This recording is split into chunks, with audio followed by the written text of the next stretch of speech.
Bienvenue dans cette vidéo numéro 2 de mon défi, une vidéo par jour, pour vous parler de mon livre. Je continue ma lecture du début du livre. L'établissement du diagnostic et son annonce aux patients.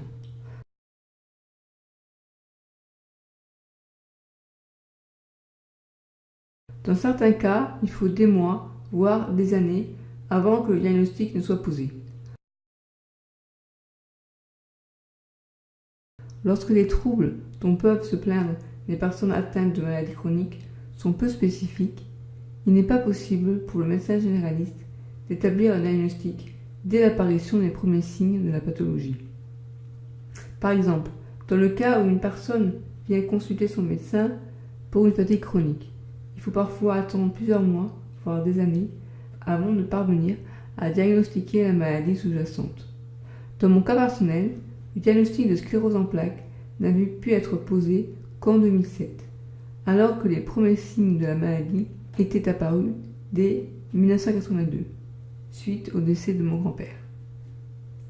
À force de vivre différents maux qui partent puis qui reviennent, en sachant qu'une poussée de sclérose en plaques est l'apparition de troubles neurologiques ou leur aggravation sur plus de 24 heures, on finit par suspecter l'existence d'une maladie, même quand le médecin pense que vous n'avez rien. Partir à la recherche du bon diagnostic peut représenter un véritable parcours du combattant, dans lequel le généraliste devient un des acteurs principaux. Pour diagnostiquer la sclérose en plaques, il fallait qu'un généraliste reconnaisse l'existence d'un trouble neurologique et m'invite surtout à consulter un neurologue. Au lieu de cela, je m'étais lancé dans une sorte de jeu de pistes où j'avais fini par me perdre et à croire par moments que j'étais en train de devenir folle, à imaginer avoir peut-être véritablement quelque chose et à chercher ce quelque chose. Je me souviens, durant mon année de Master 2 en droit de la santé, avoir pensé que si aucun médecin ne parvenait à trouver ce dont je souffrais, c'est que j'étais sans doute atteinte d'une maladie rare. Alors, je passais un temps fou à chercher sur Internet. Était-ce la fibromyalgie? Cela aurait pu expliquer la présence de cette fatigue chronique accablante. Mais je ne présentais pas véritablement de douleur à l'époque, donc ce ne pouvait pas être ça. L'apparition des premiers signes de la maladie. Fatigue chronique, fourmillement dans les pieds et les mains, l'impression d'avoir la peau du ventre comme anesthésiée, troubles visuels avec ou sans douleur, vertige, puis apparition d'une faiblesse musculaire et même des chutes. Sans l'apparition de troubles moteurs, je pense que ma sclérose en plaques aurait pu rester encore inaperçue durant des années. D'une forme bénigne à ses débuts, et oui, étant encore debout un peu plus de 15 ans avec la maladie, elle est devenue secondairement progressive. Autrement dit, mon état de santé s'aggrave au fil des mois, même sans nouvelle poussée de la maladie. Le handicap s'installe de manière insidieuse. De nos jours, il est recommandé de traiter les personnes atteintes le plus tôt possible. À l'époque où les moyens mis à la disposition des médecins n'étaient pas aussi nombreux que maintenant, les docteurs hésitaient longtemps avant d'annoncer un tel diagnostic aux patients. D'autant plus qu'à l'époque, il n'existait pas encore de traitement de fond pour réduire la fréquence des poussées. Stopper l'évolution de la maladie reste encore une gageuse pour les personnes qui ont une forme progressive de la maladie. Car on ne sait pas expliquer cette aggravation du handicap en dehors du phénomène de poussée. Au mois de mai 2006, j'avais constaté que je marchais difficilement et que je ne pouvais plus courir pour tenter de rattraper le tramway. Je peinais de plus en plus pour m'occuper des tâches ménagères chez moi. Le jour où je m'étais retrouvée par terre pour finir de passer l'aspirateur, j'avais compris que ce dont je souffrais n'était pas normal. J'avais alors pris la décision de me rendre aux urgences si jamais le docteur généraliste de famille que j'allais retourner consulter ne trouvait pas ce dont je souffrais. J'étais épuisée physiquement et le moral à zéro. En juin 2007, sur les conseils de ma généraliste, qui avait constaté la présence de troubles neurologiques, j'avais pris un rendez-vous en urgence avec un neurologue. Avant de vous parler de cette consultation, je souhaite revenir sur cette période d'errance médicale. L'errance médicale, quand le diagnostic ne vient pas. Pour la personne qui attend de savoir ce dont elle souffre, ce temps d'attente peut paraître interminable. D'autant plus qu'à ce mal-être s'ajoute l'incompréhension de l'entourage du patient. Du fait de la difficulté d'établissement du diagnostic des maladies rares, les personnes atteintes vivent souvent une longue période d'attente avant de pouvoir être orientées vers le bon interlocuteur, de pouvoir enfin accéder à des soins de qualité et à une prise en charge globale au niveau social et médical de sa maladie. Alors là, je vous parle des maladies rares parce que c'est dans le cas des maladies rares où on rencontre le plus souvent une errance médicale. Une maladie rare, c'est une maladie qui touche moins d'une personne sur 2000, ce qui représente pour la France moins de 30 000 personnes pour une maladie donnée. En France, les maladies rares touchent près de 3 millions de personnes. Il y a 15 millions de personnes qui ont une maladie rare, une maladie chronique. Et donc, parmi ces 15 millions de malades chroniques, il y a 3 millions de personnes qui ont des maladies rares. Il existe de 6 000 à 8 000 maladies rares et chaque mois, 5 nouvelles sont décrites dans la littérature médicale. Autant vous dire que pour le médecin, c'est comme chercher une aiguille dans une motte de foin. Parmi les pathologies difficiles à diagnostiquer, on peut citer la fibromyalgie, en sachant que la fibromyalgie, au départ, n'était même pas reconnue en tant que maladie. Je veux dire, les malades ont galéré. Bref, dans le cas où le médecin répond à son patient qui n'a rien, c'est un peu comme s'il niait sa douleur. Le patient qui se trouve en attente du bon diagnostic de sa pathologie va passer de médecin en médecin, dans l'espoir d'obtenir enfin une explication sur ce dont il souffre.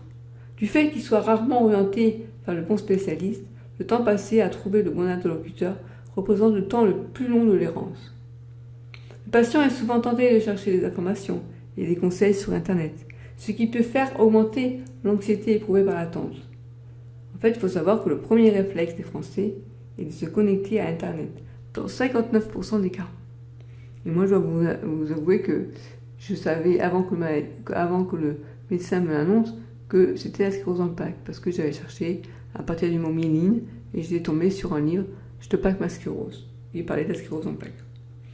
Durant cette période d'errance médicale, j'avais eu l'occasion de consulter divers médecins, généralistes, psychiatres, ophtalmologues, pour divers troubles, tels qu'une fatigue passagère, des troubles visuels temporaires, parfois aussi des vertiges, que l'on me disait être la manifestation d'une spasmophilie. Je ne vous raconte même pas le nombre de cures de magnésium que j'ai pu faire. Alors, la consultation avec le docteur que j'ai appelé le docteur No Limit est un exemple de diagnostic reçu de la part de médecins consultés durant ma longue période d'errance médicale, de 1982 à 2007. On peut dire, je pense, que son diagnostic était complètement à côté de la plaque. Vous allez voir maintenant comment parfois la réalité dépasse la fiction. Je commence juste à vous parler de cette consultation que j'ai réussi à retranscrire en mots et vous aurez la suite demain. Donc, exemple de consultation médicale bien à côté de la plaque. Vous tombez, c'est normal, vu comme vous êtes maigre. En début d'été 2006, le jour où je m'étais rendu chez le docteur No Limit, je subissais, sans le savoir, une poussée de sclérose en plaques. Paresthésie dans les mains et les pieds, impression de ne plus sentir ma peau au niveau de l'abdomen, insoumis.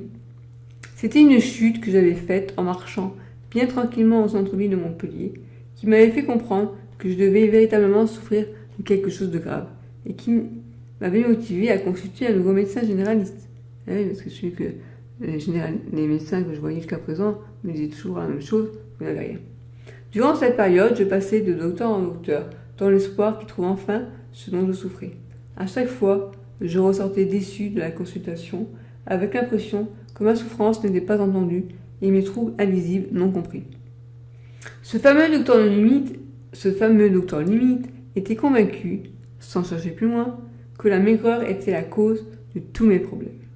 Il ne m'avait pas laissé le temps de lui expliquer que l'anxiété que je rencontrais depuis plusieurs mois, qui avait provoqué une perte de poids, trouvait son origine dans l'errance du diagnostic que je vivais. Voici la consultation retranscrite de la manière dont je l'ai vécue sur le moment.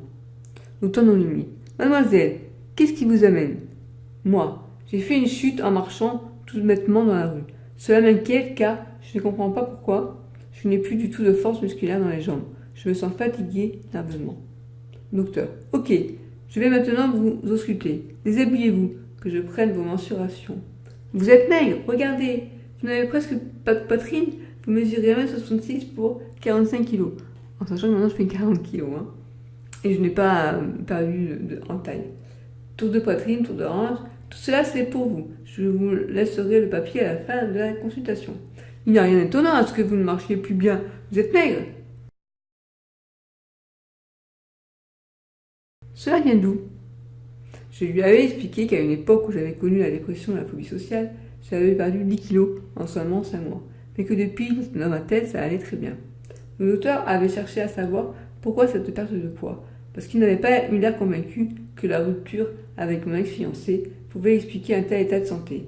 J'avais alors eu la bêtise de lui confier que j'avais vécu des abus sexuels quand j'étais enfant, avant l'âge de 12 ans. Sa réaction avait été fort surprenante, car il m'avait répondu que mes parents étaient des salauds pour ne pas m'avoir protégé, et il avait poursuivi en me disant que j'étais en train de gâcher ma vie. J'étais restée sans voix, mais j'avais pensé ceci. Comment peut-il juger ainsi mes parents? Il ne sait rien de mon histoire. Et puis, cela ne le regarde pas. Je ne suis pas venue consulter un psychiatre ou un psychologue, mais un médecin généraliste. Docteur, avec moi, vous allez prendre 10 kilos. À partir de là, je ne l'écoutais plus et je ne désirais plus qu'une seule chose, partir au plus vite. Sa prescription pouvait se résumer à un anxiolytique, une boisson censée me faire prendre du poids et un médicament ayant une action sur les muscles. Mais la consultation n'était pas terminée. Je n'étais pas au bout de mes surprises avec le docteur Non Limite. Le docteur. Vous aimez les femmes? À ce stade-là, je n'osais plus rien dire. J'étais juste spectatrice du déroulement d'une consultation si étrange. Je me souviens avoir rigolé bêtement, comme un rire nerveux qui me dépassait complètement. Je me demandais intérieurement, jusqu'où va-t-il aller?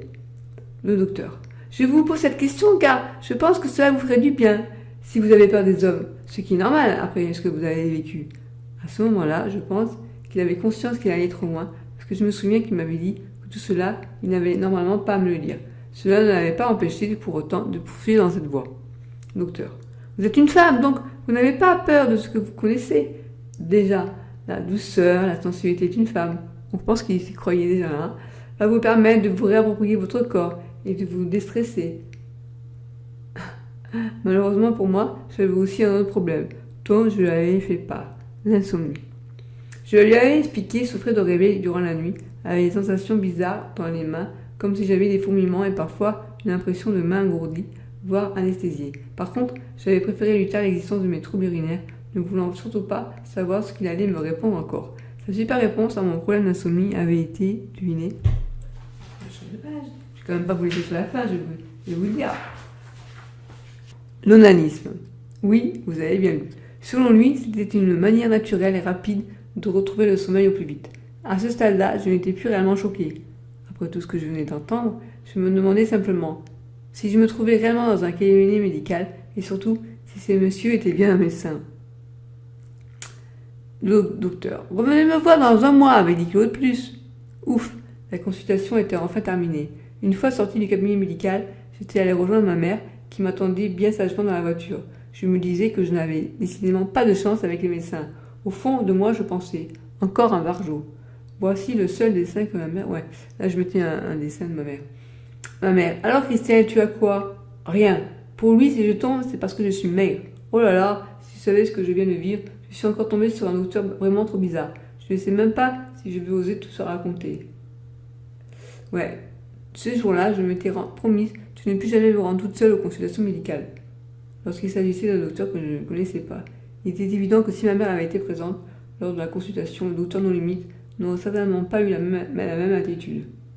En 2007, lorsque j'ai appris que je souffrais de sclérose en plaques, j'avais décidé que je ne devais pas laisser passer ça.